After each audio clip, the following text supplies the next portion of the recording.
Welcome back. Now, in some cases, you won't be doing a direct integration in order to bring your subscribers in.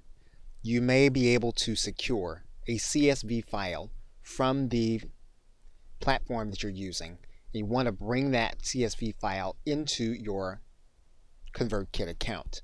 To do that, you're going to click Add Subscribers. What you're then going to do is click Import a CSV. Now, when you do an import, you're going to want to be aware that the individual will experience any automation rules that you have running on the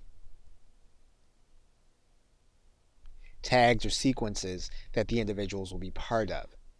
So what you're going to do is you're then going to drag and drop your CSV file into this area. You're then going to grab your CSV file. You'll then click Open.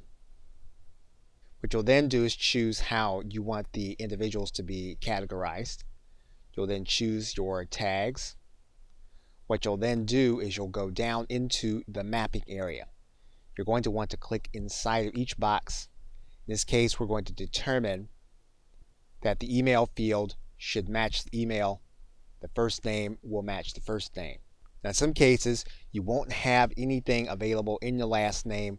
However, you will have the email and first name. What you can then do is then click Import Subscribers. And the import process of your CSV file will then begin. Okay, so with that, thanks, and I will see you in another video.